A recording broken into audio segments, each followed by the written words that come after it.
Magandang araw mga kaibigan. Bigyan natin ng opinion, reaction itong post ni Billy Don Quixote. Kilala ko ito, retired PMA General. So, pen name lang niya itong Billy Don Quixote.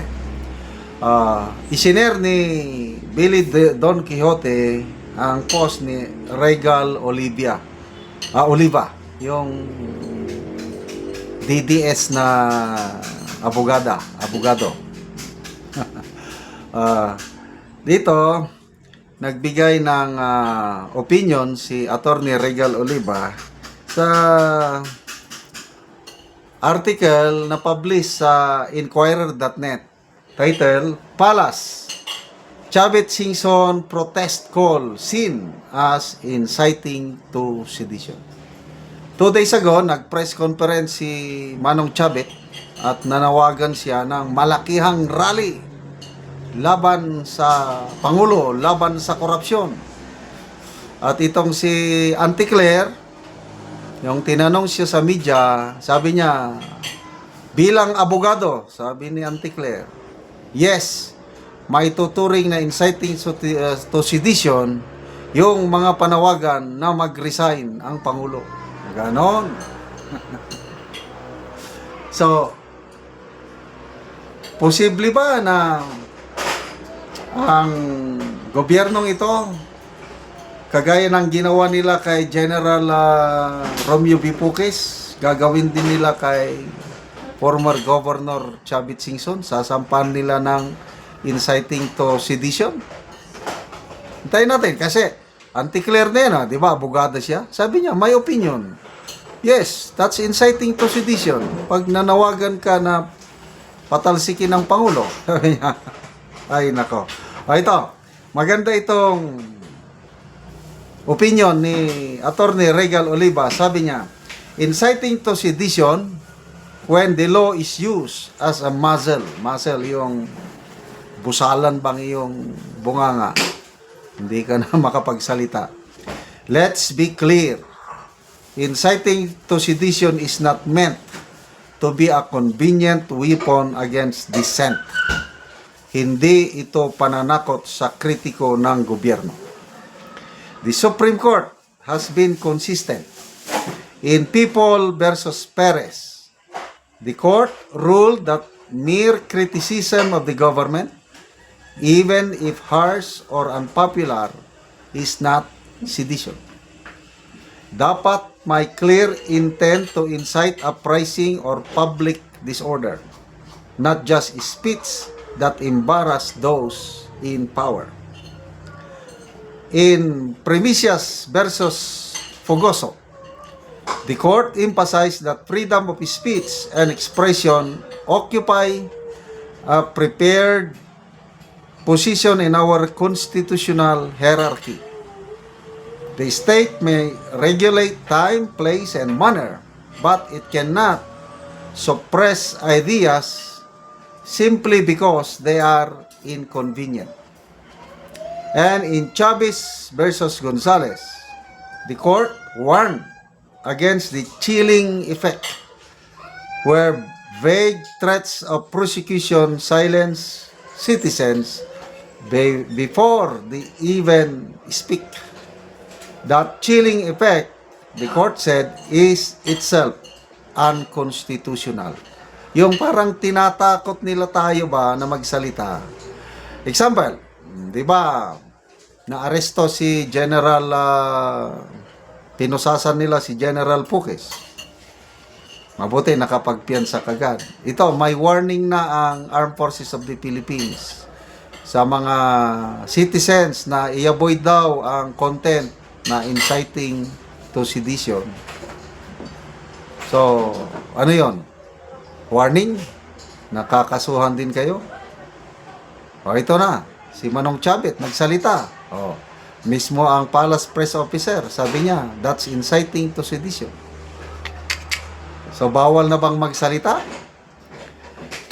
Okay, tuloy natin. So, when inciting to sedition is casually invoked against protest calls, commentary, or political speech, The issue is no longer peace and order. It becomes prior restraint. It becomes suppression. Sa madaling sabi, hindi lahat ng maingay ay rebelde. Oh, yun na nga, si General Parlade, Lieutenant General Parlade, sabi niya, hindi kriminal si General Pukis. Bakit niyo inaresto? Ganun. So, agree ako dito. Hindi lahat ng maingay ay rebelde. Hindi lahat ng critical ay kriminal.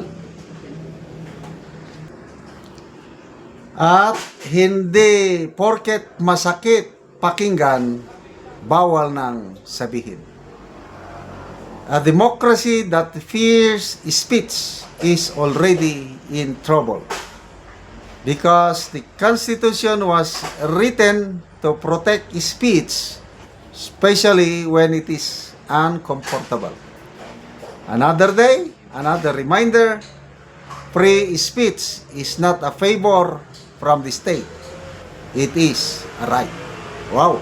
Salamat po, Attorney Regal Oliva. Napakaganda po ang pagkasulat noon. So, hintayin natin yung panawagan ni Manong Chavit na magkakaroon daw ng malaking rally. Sabi niya, sa taong ito, 2026, matatanggal sa pwesto si Bongbong Marcos. Yun ang kanyang prediction. So, nang dahil doon siguro, yung kanyang prediction na matatanggal ang Bongbong Marcos, kagaya ng nangyari sa kanyang tatay, 40 years ago, 1986, napatalsik ang isang Marcos Sr. So, sinasabi ni Manong Chavit,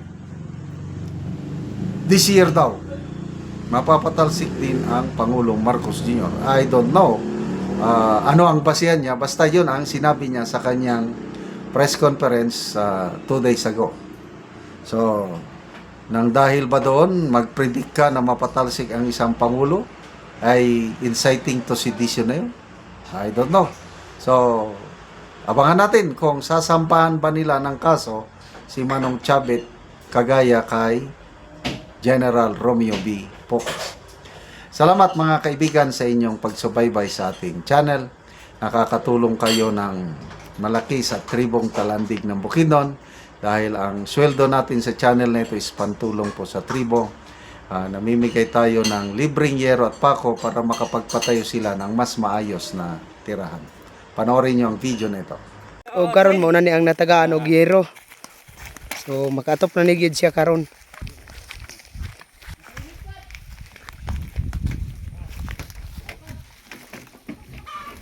O karon mo na ni ang itsura sa balay sa natagaan mo og yero.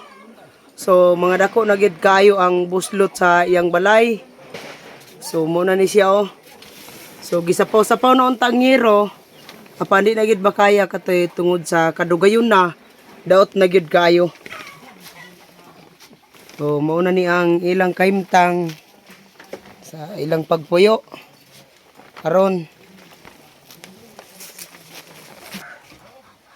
o karon pila na ni ka tuig ang imong balay nga inaan ng itsura? Kuan 20 na ni katuig. 20 na ka tuig.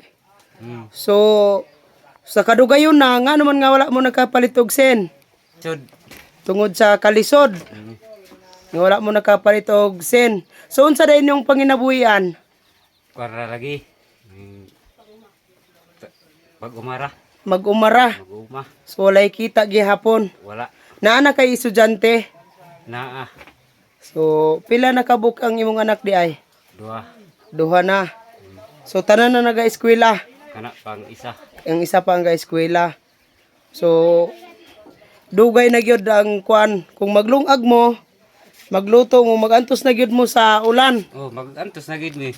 Wala namang gid mi kay kuan sa palit sa sin. Salamat gid kayo kay nakaabot mo. Nakabot po ang hinabang. Salamat gid kayo kay kung pag maglungag mo yan, di na gid mi ulanan kay nakabot naman ang Sin. sin. Mm. Salamat gid kayo. tabang sasin. Salamat po sa kanser. Salamat sa Ginoo nga siya ang nagpanalangin sa amoa. Salamat kayo. Kay